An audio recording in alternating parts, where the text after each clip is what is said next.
अस्सलाम वालेकुम दोस्तों, आप शिकारी हैं या शिकार नहीं खेलते, कोई फ़र्क नहीं पड़ता। मछली तो खाते हैं और रोहू ना खाएं, ऐसा भी मुश्किल है। तो चलिए आज के वीडियो में रोहू के मुतालिक जानकारी जुटाते हैं। ये कहाँ रहती है, क्या खाती है, इसका शिकार कैसे करते हैं और रोहू खाने के क्या फ़ायदे हैं। रोहू को रुई, रूही, रोहा और रोहिता के नाम से जाना जाता है। ये भारत की खास कार्प है जो दक्षिणी एशिया में पाई जाती है। रोहू के कुल 7 पंख होते हैं। इसका सर छोटा, निचला होंठ झालर की तरह और मुंह तीर कमान जैसा होता है। रोहू एक बड़ी मछली है। इसके जिस्म का आकार लंबा, गोल होता है। रंग चांदी जैसा भूरा, स्लेटी और लगभग सुर्ख होता है।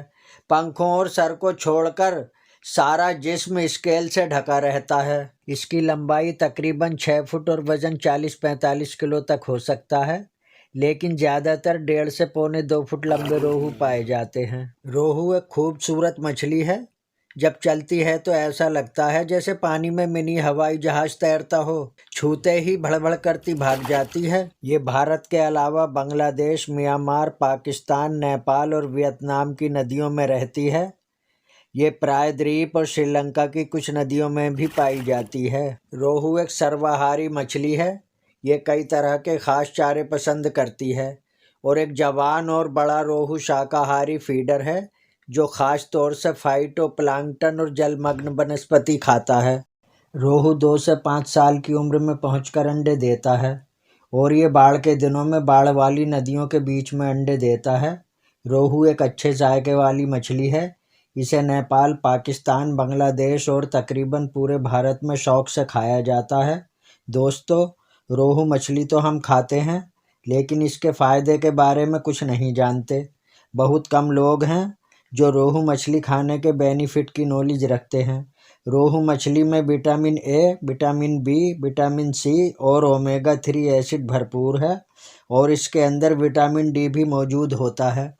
रोहू मछली के खान पान से विटामिन डी की कमी से होने वाली खतरनाक बीमारी को रोका जा सकता है। ये प्रोटीन से भरपूर है। रोहू दिल दिमाग के लिए बहुत फ़ायदेमंद मछली है। रोहू को खेल मछली के नाम से भी जाना जाता है और हम तो इसके शिकार के बहुत बड़े शौकीन हैं। कभी रोड से मछली मारते हैं तो कभी डोर फेंक के शिकार करते हैं। कभी बारीक डोर तो कभी मोटी, कभी बड़े तो कभी छोटे कांटे इस्तेमाल करते हैं। वैसे तो 1-2 कांटों से ही शिकार करते हैं, लेकिन कभी 8-10 कांटे भी यूज़ कर लेते हैं। गरज ये कि शिकार को कामयाब बनाने के लिए शिकारी को 3-4 मेल के चारे भी साथ रखने चाहिए, क्योंकि अक्सर देखने में आता है जिस चारे पर खूब मछली लगती है उसी चारे को नहीं पकड़ती। मान लो शिकार में ये हालात सामने आए तो अब शिकार छोड़ के तो चारा लेने जाओगे नहीं।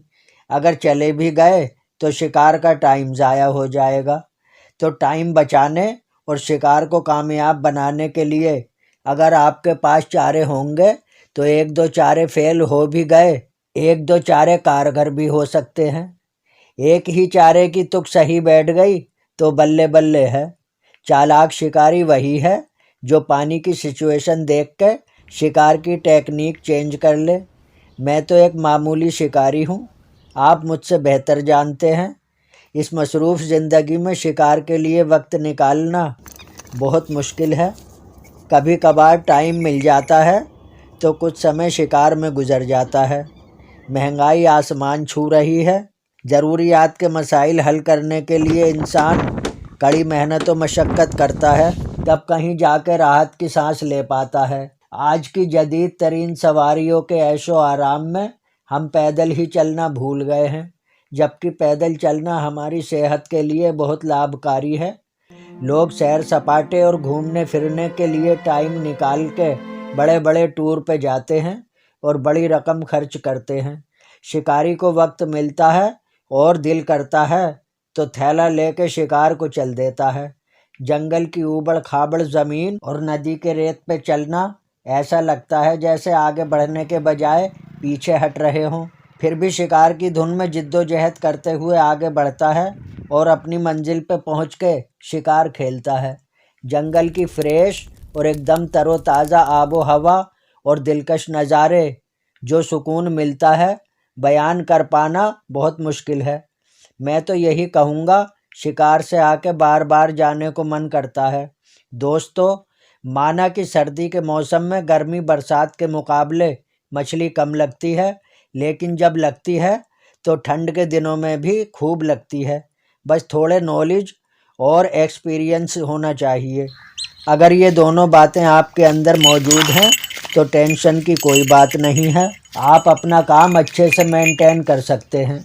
दोस्तों, आपने देखा होगा गर्मी में छोटी छोटी मछलियाँ किनारे में घूमती फिरती हैं और बड़ी मछली भी कम पानी में उछल कूद करती दिख जाती हैं। जाड़ों में छोटी बड़ी सारी मछलियाँ गहरे पानी में चली जाती हैं। ठंड पड़ती है तो तापमान गिरने से पानी ठंडा होने लगता है। कड़ाके की सर्दी में पानी पीना दूर, छूने से ही डर लगता है। तो मछलियों का क्या हाल होता होगा। टेम्परेचर 4 डिग्री से कम होने पर मछलियाँ मरने लगती हैं। टेम्परेचर 4 से नीचे 3 डिग्री, 2 डिग्री हुआ तो पानी ज़्यादा ठंडा, 1 डिग्री हुआ तो बहुत ज़्यादा ठंडा हो जाता है। और अगर पानी टेम्परेचर 0 हो जाए तो पानी बर्फ़ बन जाता है। विंटर सीज़न में देखा होगा बहुत सारी झीलों में बर्फ़ जम जाता है, तो क्या उस झील की सारी मछलियाँ मर जाती हैं? क्या इसी साल इतनी सर्दी पड़ी है? क्या अगले साल ठंड नहीं आएगी?